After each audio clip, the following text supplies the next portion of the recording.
So it rained a lot. How much did it rain? Buckets and buckets. Bucket for like 48 hours. It's just been downpours. When it came in our pilot house, and Like the doors were closed, it still came in. It started with 2 days of torrential Caribbean rain and a bilge pump we forgot to turn on, so our dinghy almost became a submarine. Somewhere between bailing water and fixing burned shore power cables, we realized this was not going to be a normal day in paradise. So we took a break and headed out to a Cold War shipwreck in turquoise water. Snorkeled with sea stars and ended a year watching fireworks from the middle of the ocean because apparently we don't learn lessons quickly. If we haven't met before, I'm Jen, and this is Dave. We're a Colorado couple who traded snow boots for scuba fins and now live aboard our Nordhavn 55. So welcome, and don't forget to hit that like button and smash subscribe so you can follow right along our journey. So, remember I changed out the bilge pump here? Yeah. Okay, well the bilge pump I got didn't have an auto mode. It didn't have an auto sensor with the pickup, so I had to turn it on. Yeah. So the dinghy got a little wet. You want to see how wet the dinghy got? Okay. All right, let's go. Do we have a swimming pool out there? Well. Oh my gosh. Our dinghy almost sank last night. Wow. So that's full. That's full. Oh my gosh. And that's what happens. Give me And that. now I'll turn the pump on. And off it goes. That should take about an hour. Oh my god. How would you like to woke up and found our dinghy sunk at the Marina? That would suck. And I mentioned it last night and yesterday too. I said, oh, I need to go out there and do should this. put that pump on. Well, we got to put that new pump on. I've got it sitting right there, but it's like 10 feet over there and not in here. Does him a lot of good Doesn't sitting do me over a there, lot of doesn't it? So yeah, the other one didn't have, the one I bought here for 260 bucks didn't come with a float switch. It was just on off. The float switch I think was actually another 140. It was separate, so I didn't get it. But we've got a swimming pool in our dinghy. Good thing is, she still floats. She still floats. She can hold a lot of weight, huh? Those tubes are awesome. Oh God. Meanwhile, 30 minutes later. This goes down as one of those things where I know better. Yeah. And I know better. Yeah. Well, that's okay. We all make mistakes. That's a pretty big one, though.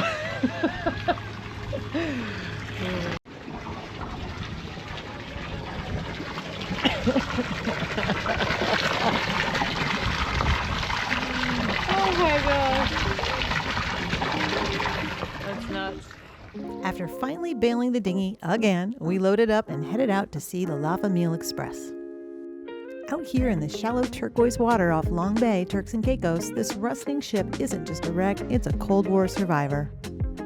Built in the early 1950s for the Soviet Union, this vessel originally worked icy oil fields under the name Fort Shevchenko, long before anyone imagined she'd end up in paradise. After the Soviet Union collapsed, the ship was sold, renamed Famille Express, and sent to haul cargo around the Caribbean. Rust remover product they'd have to use to get this thing thrown up there. Yeah. Rudder looks good.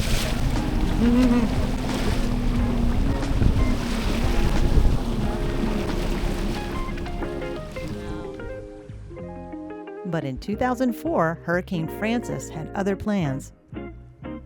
With no crew on board, the storm ripped her loose from South Dock and dragged this 200-foot steel ship more than 12 miles across the shallow Caicos bank until she ran out of ocean. Today, she sits just 2 miles offshore, stuck in crystal clear water, slowly rusting into one of the most photographed wrecks in the Caribbean.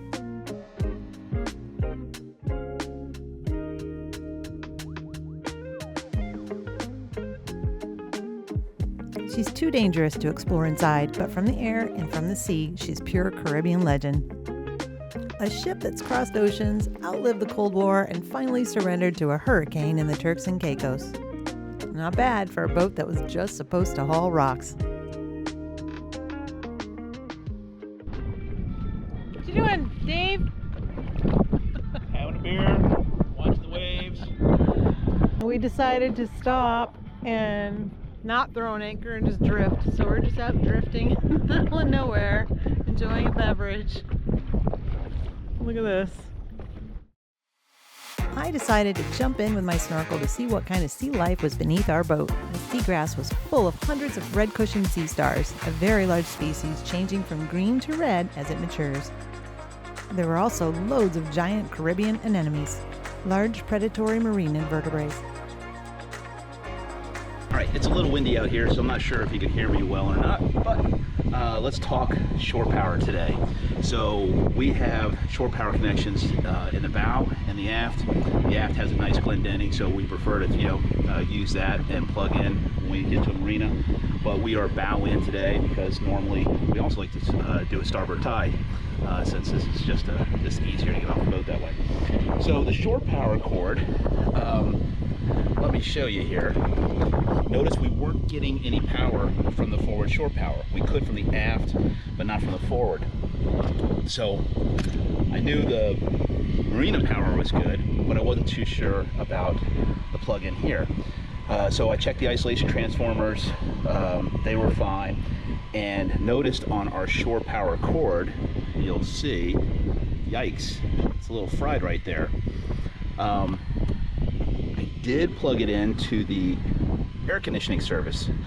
So on this boat we have shore power, or as the Chinese call that, shower power, 240 volts. Jen made a new shore power for 120 volts, and then this is air conditioning service, so shore power. So this is a 240, and that just powers the air conditioning panel, which is really nice. We can just plug in and have air conditioning, and then our batteries and solar take care of the rest of the load in the house. But as I looked inside the 240 plug-in, you see that burn mark in there? So that's no bueno. So today I'm going to swap over the air conditioning shore power and the 240 shore power and see if that's it with this cable, and then I'll just order some more male and female receptacles and have those replaced when I get back from the States. Everything here is extremely expensive, and I'm afraid that if I try to go source that, it's going to be like just crazy, seeing that I paid $250 for a $40 bilge pump. All right, so we are now down here in the VIP office area, and right here is your isolation transformer for the forward shore power inlets. You'll notice we have such lovely ancient relics as fax, voice, and voice. In here you'll see we have 3 breakers. There's a 240 for the AC, 240 for the shore power, and then the one in the middle is a 120. And just to be safe, I'm not using any of them. I'll turn them all off while I work on those receptacles out there. And just like I thought, you notice they're red and green, and then the black is gone. It's actually right back there. It fried off. So this is so you get a positive, negative, and a ground, which is good here. But over here, the yellows are, yep. So you have green, red, and fried. What you doing? Fixing stuff, exotic locations. The old power cord, new power cord, it's just the ending. So obviously that one burnt out, and the receptacle on the front of the boat I got to replace next. But yeah, you can see the old burnt cables sort of just shorted out. So cut, replaced, got this unit from the States. It was 80 bucks, and Lulu just told me he found one at the store for me the other day for about 300 here in Turks and Caicos. Of course, yes. So I said, nah, I'll mule one in from the States. Yeah. So now let's see if it works. Okay. You know how I learned how to fix this? No. YouTube. That's awesome. Don't do that. Oh my God, you asshole. He's always pulling this shit with me.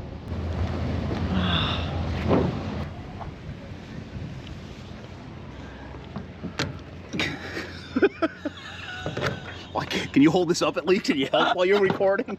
I can't. Can you? Okay, flip the switch. It's not beeping, that's a good sign. Must be a really, and there we go. Yay. All right. We got shore power. Dave fixed it. I fixed something today.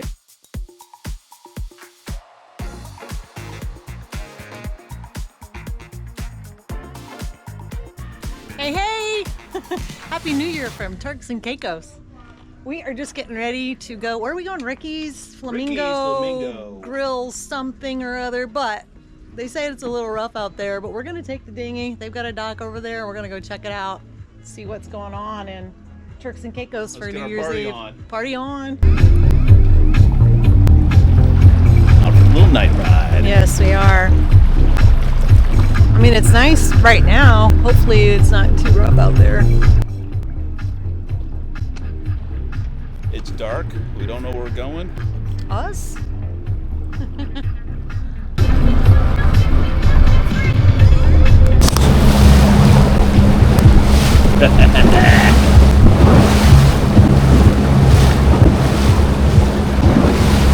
not quite a full moon.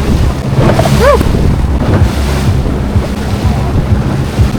I've got to find a better position for that light so I can see ahead, but it's not blinding the boat. Yeah. I think all dinghies have that problem. Yeah. Look at that. Wow, it's pretty. It's all lit up. Can't wait to see the fireworks. All of the resorts. Woo! All of the resorts are putting off fireworks tonight at the same time at midnight, so pretty cool. We were told finding a taxi after 10 p.m. was nearly impossible, so we took the dinghy instead and tied up at the pier.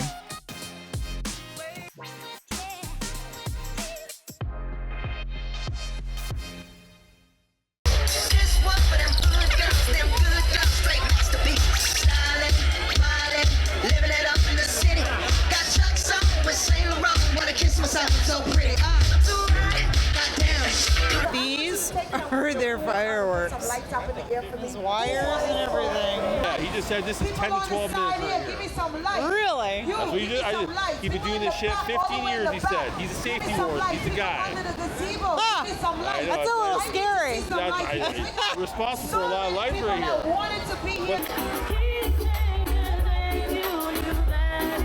We soaked up the party until just before midnight, then headed back out on the water to watch the fireworks from the dinghy.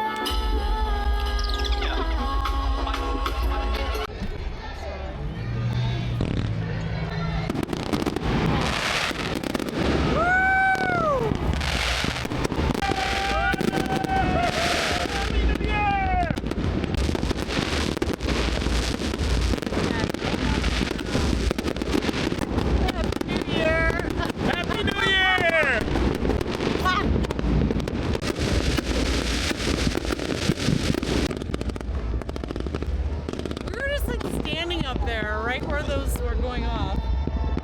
Yay! Woo!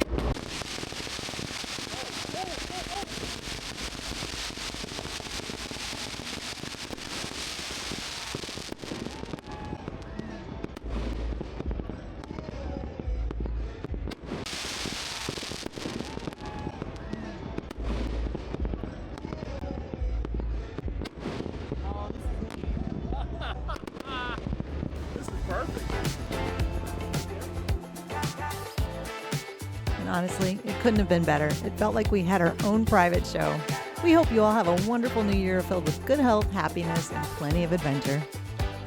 If you enjoyed the chaos, hit like, subscribe, and come cruise with us because paradise is way more fun when nothing goes according to plan. See you next time.